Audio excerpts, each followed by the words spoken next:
Hello, ದ್ವಿತೀಯ P U ಸಿಯ business studies ಇವತ್ತು ಕೆ ಆನ್ಸರ್ ಮಾಡ್ತಾ ಇದ್ದೇವೆ. ದ್ವಿತೀಯ ಪಿ ಯು ಸಿಯ ಫೈನಲ್ ಎಕ್ಸಾಮ್ ಇವತ್ತು ಮುಗೀತು. ಬಿಸ್ನೆಸ್ ಸ್ಟಡೀಸ್ ಇಲ್ಲಿ ಕೆ ಆನ್ಸರ್ ಮಾಡ್ತಾ ಇದ್ದಾರೆ. ಎಲ್ಲ ವಿದ್ಯಾರ್ಥಿಗಳು ಕೆ ಆನ್ಸರ್ಗಳು ನೋಡ್ಕೊಳ್ಳಿ. ಎಲ್ಲ ವಿದ್ಯಾರ್ಥಿಗಳ ಪರೀಕ್ಷೆಗಳು ಚೆನ್ನಾಗಿದೆ ಅಂತ ಅನ್ಕೊಂತೀನಿ. ನಿಮ್ಮ ಪರೀಕ್ಷೆ ಹೇಗಾಯಿತು ಕಮೆಂಟ್ ಮೂಲಕ ತಿಳಿಸಿ. ಸೊ ಈಸಿಯಾಗಿ ಕ್ವಶನ್ಸ್ ಬಂದಿತ್ತು ಸ್ನೇಹಿತರೆ. ನಿರ್ವಹಣೆಯ ಸಾಮಾಜಿಕ ಉದ್ದೇಶವು ಇದಕ್ಕೆ ಆನ್ಸರ್ ಆಗಿರುತ್ತೆ. ಆಪ್ಷನ್ ಡಿ ಆನ್ಸರ್ ಆಗಿರುತ್ತೆ. ಉದ್ಯೋಗ ಅವಕಾಶಗಳನ್ನು ಒದಗಿಸುವುದು. Next question. ನೇಮಕಾತಿಯ ಆಂತರಿಕ ಮೂಲ ಇದಕ್ಕೆ ಆನ್ಸರ್ ಆಗಿರುತ್ತೆ. ಆಪ್ಷನ್ ಎ ಆನ್ಸರ್ ಆಗಿರುತ್ತೆ. ಆಯಿತಾ. ವರ್ಗಾವಣೆ. ಅದೇ ರೀತಿ ಅಗತ್ಯತೆಗಳನ್ನು ವರ್ಗ ಶ್ರೇಣಿಯ ಆಧಾರದಲ್ಲಿ ವರ್ಗೀಕರಿಸುವ ಪ್ರೇರಣೆಯ ಸಿದ್ಧಾಂತವನ್ನು ಅಭಿವೃದ್ಧಿಪಡಿಸಿದವರು ಯಾರು?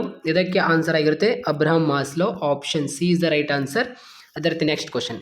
ನಿಯಂತ್ರಿಸುವಿಕೆ ಪ್ರಕ್ರಿಯೆಯ ಮೊದಲನೆಯ ಹಂತ ಇದಕ್ಕೆ ಆನ್ಸರ್ ಆಗಿರುತ್ತೆ. Option B is the right answer ಆಗಿರುತ್ತೆ.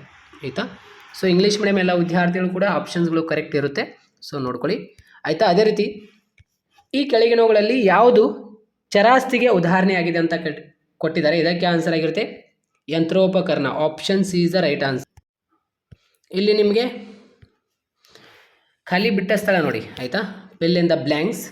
ಡ್ಯಾಶ್ ನಿರ್ಧಾರ ತೆಗೆದುಕೊಳ್ಳುವಿಕೆ ಮತ್ತು ವರ್ತನೆಗಳಿಗೆ ವಿಶಾಲ ಮತ್ತು ಮಾರ್ಗಸೂಚಿಯಾಗಿದೆ. ಇದಕ್ಕೆ ಆನ್ಸರ್ ಬಂದುಬಿಟ್ಟು ನಿರ್ವಹಣೆಯ ತತ್ವ. ಇಲ್ಲಿ ಕೊನೆಯಲ್ಲಿ ಆಪ್ಷನ್ ಇದೆ ನೋಡಿ, ನಿರ್ವಹಣೆಯ ತತ್ವ. Next question. 7ನೇ ಪ್ರಶ್ನೆ. ಡ್ಯಾಶ್ ನಿರೀಕ್ಷಿತ ಫಲಿತಾಂಶಗಳನ್ನು ಅಂಕಿ ಸಂಖ್ಯೆಗಳ ರೂಪದಲ್ಲಿ ವ್ಯಕ್ತಪಡಿಸಿದ ಹೇಳಿಕೆಯಾಗಿದೆ. ಏನು? ಮುಂಗಡ ಪತ್ರ. 7ನೇದು. ಆಯ್ತಾ. 8ನೇದು ನೋಡಿ, ಮೇಲಾಧಿಕಾರಿದಿಂದ ಅಧೀನವರೆಗೆ ಕೆಳಮುಖವಾಗಿ ಅಧಿಕಾರವನ್ನು ವರ್ಗಾಯಿಸುವುದು ಏನಾಗಿದೆ? ಪ್ರತಿನಿಯೋಜನೆ, ಡಿಲೈಗೇಷನ್. ಆಯಿತಾ, ಆಗಿದೆ ಅಂತ. ಅದೇ ರೀತಿ ನೆಕ್ಸ್ಟ್ ಕ್ವಶನ್. 9ನೇ ಪ್ರಶ್ನೆ. ಸಂವಹನ ಪ್ರಕ್ರಿಯೆ ಒಂದು ಮೂಲಾಂಶ ಕೇಳಿದರೆ. ಆಯಿತಾ. ಸಂವಹನ ಪ್ರಕ್ರಿಯೆ ಒಂದು ಮೂಲಾಂಶ ಬಂದ್ಬಿಟ್ಟು ರವಾನಿದಾರ. ನೆಕ್ಸ್ಟ್ ಕ್ವಶನ್ ನೋಡಿ, ಡ್ಯಾಶ್ ಒಂದು ಪಾವತಿಸದೇ ಇರುವ ಸಂವಹನವಾಗಿದೆ ಅಂದರೆ ರೂಪವಾಗಿದೆ. ಯಾವುದು? ಪಬ್ಲಿಸಿಟಿ ಅಂದರೆ ಪ್ರಚಾರ. Next question. ಇಲ್ಲಿ ಹೊಂದಿಸಿ ಬರೆಯಿರಿ ಎಲ್ಲ ವಿದ್ಯಾರ್ಥಿಗಳು ಅಬ್ಸರ್ವ್ ಮಾಡಿ. ನೋಟುಗಳ ಅಮಾನ್ಯೀಕರಣ ಇದಕ್ಕೆ ಆನ್ಸರ್ ಆಗಿರುತ್ತೆ ತೆರಿಗೆ ಆಡಳಿತ ಕ್ರಮ. ಅದೇ ರೀತಿ ಯೋಜಿಸುವಿಕೆಯ ಪರಿಮಿತಿಗಳು ಇದಕ್ಕೆ ಆನ್ಸರ್ ಆಗಿರುತ್ತೆ ಭವಿಷ್ಯಕ್ಕೆ ಸಂಬಂಧಿಸಿದ ಊಹೆಗಳು. ಅದೇ ರೀತಿ ವಿಭಾಗೀಯ ರಚನೆ ಇದಕ್ಕೆ ಆನ್ಸರ್ ಆಗಿರುತ್ತೆ. ಆಯಿತಾ. ಉತ್ಪನ್ನ ವಿಶೇಷತೆ. ವಿಭಾಗೀಯ ರಚನೆ ಅಂದ ತಕ್ಷಣ ಉತ್ಪನ್ನ ವಿಶೇಷತೆ. ಸಿಬ್ಬಂದಿ ನಿರ್ವಹಣೆ ಇದಕ್ಕೆ ಆನ್ಸರ್ ಆಗಿರುತ್ತೆ ಕೆಲಸಗಳಿಗೆ ಜನರನ್ನು ಇರಿಸುವುದು. ಸಾರಿಗೆ ಇದಕ್ಕೆ ಆನ್ಸರ್ ಆಗಿರುತ್ತೆ ಸಾರಿಗೆ ಭೌತಿಕ ವಿತರಣೆಯ ಘಟಕಾಂಶ. ಆಯಿತಾ. ಸೊ ಅದೇ ರೀತಿ ನೆಕ್ಸ್ಟ್ ಕ್ವಶನ್ ನೋಡೋಣ. ಇವಾಗ ಇಲ್ಲಿ ಸಾಮಾನ್ಯ 1 ಅಂಕದ ಪ್ರಶ್ನೆಗಳು ನೋಡಿ. ನಿರ್ವಹಣೆಯ ಯಾವುದಾದ್ರೂ ಒಂದು ಆಯಾಮಗಳನ್ನು ಹೆಸರಿಸಿ ಅಂದಿದ್ದಾರೆ. ಕೆಲಸದ ನಿರ್ವಹಣೆ ಆಗಿರ್ಬೋದು, ಕಾರ್ಯಾಚರಣೆ ನಿರ್ವಹಣೆ ಆಗಿರ್ಬೋದು, ಜನರ ನಿರ್ವಹಣೆ ಆಗಿರ್ಬೋದು, ಯಾವುದಾದ್ರೂ ಒಂದು ಬರಿಬೇಕಾಗಿರುತ್ತೆ. ಸಾಮಾನ್ಯ ನಿರ್ವಹಣೆ ಪಿತಾಮಹ ಎಂದು ಯಾರನ್ನು ಕರೆಯುತ್ತಾರೆ? ಹೆನ್ರಿ ಫಯಾಲ್. ನಿಮಗೆಲ್ಲರಿಗೂ ಗೊತ್ತಿದೆ. ಬಂಡವಾಳ ರಚನೆ ಎಂದರೇನು? ಇದಕ್ಕೆ ಆನ್ಸರ್ ಇಲ್ಲಿ ನಾನು ಟೆಲಿಗ್ರಾಮ್ನಲ್ಲಿ ಆಲ್ರೆಡಿ ಹಾಕಿದ್ದೇನೆ. ಸಿಂಪಲ್ ಆಗಿ ಓನಾಗಿ ಬರೆದರೆ ಕೂಡ ಮಾರ್ಕ್ಸ್ ಕೊಡ್ತಾರೆ. ಕಂಪನಿಯ ಬಂಡವಾಳ ರಚನೆಯು ಅದರ ಕಾರ್ಯಾಚರಣೆಗೆ ಹಣಕಾಸು ಒದಗಿಸುವ ಸಾಲ ಮತ್ತು ಇಕ್ವಿಟಿಯ ಸಂಯೋಜನೆಯಾಗಿದೆ ಅಂತ ಹೇಳಿದ್ದೇನೆ. ಆಯಿತಾ. ಮಾರಾಟ ಪ್ರಕ್ರಿಯೆ ನಿರ್ವಹಣೆಯ ಯಾವುದಾದ್ರೂ ಒಂದು ಸಿದ್ಧಾಂತವನ್ನು ತಿಳಿಸಿ ಅಂದ ತಕ್ಷಣ ಇದು ಆದಿದಾಸ್ ಥಿಯರಿ ಆಗಿರುತ್ತೆ. ಇಲ್ಲಿ ಆನ್ಸರ್ ನಾನು ಕೊಟ್ಟಿದ್ದೇನೆ, ಇಲ್ಲಿ ನೋಡಿ. ಆಯಿತಾ. ಆದಿದಾಸ್ ಥಿಯರಿ ಆನ್ಸರ್ ಆಗಿರುತ್ತೆ. ಅದೇ ರೀತಿ ಇವಾಗ 16ನೇ ಪ್ರಶ್ನೆ. ಜಿಲ್ಲಾ ಬಳಕೆದಾರರ ಕಂದುಕೊರತೆಗಳ ಪರಿಹಾರ ಆಯೋಗದಲ್ಲಿ ಕೋರಬಹುದಾದ ಹಣಕಾಸಿನ ಮಿತಿ ಎಷ್ಟು ಅಂತ ಕೇಳಿದರೆ 20 ಲಕ್ಷ ಅಂತ ಆನ್ಸರ್. ಆಯಿತಾ.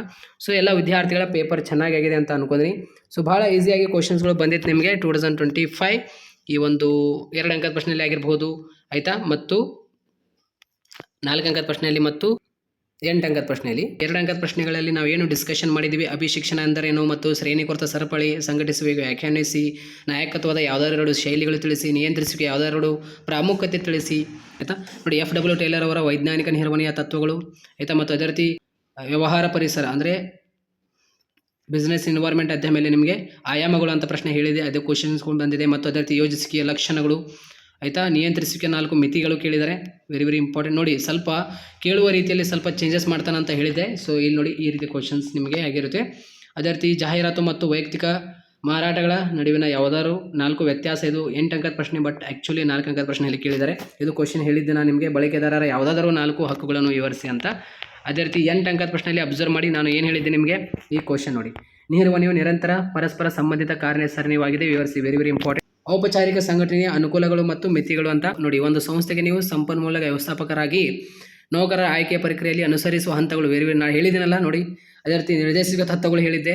ಸೊ ಬೆಲೆ ಎಂದರೇನು, ಬೆಲೆ ನಿರ್ಧರಿಸುವ ಮೇಲೆ ಪ್ರಭಾವ ಬೀರುವ ಅಂಶಗಳು ಎಲ್ಲ ನಾನು ಏನು ಡಿಸ್ಕಷನ್ ಮಾಡಿದ್ದೀನಿ ಅವೇ ಕ್ವಶನ್ಸ್ಗಳು ಬಂದಿದೆ ಗೈಸ್. ಯಾರೆಲ್ಲ ವಿಡಿಯೋ ಡೀಪಾಗಿ ನನ್ನ ವಿಡಿಯೋ ಕೇಳಿದಾರಲ್ಲ ಅವರಿಗೆ ಗೊತ್ತಾಗಿರಬಹುದು ಇದು. ಸೊ ಎಲ್ಲ ವಿದ್ಯಾರ್ಥಿಗಳ ಪೇಪರ್ ಹೇಗಾಯಿತು ಕಮೆಂಟ್ ಮೂಲಕ ತಿಳಿಸಿ. ಎಲ್ಲ ವಿದ್ಯಾರ್ಥಿಗಳಿಗೆ ಒಂದು ಶೇರ್ ಮಾಡಿ. Thank you so much.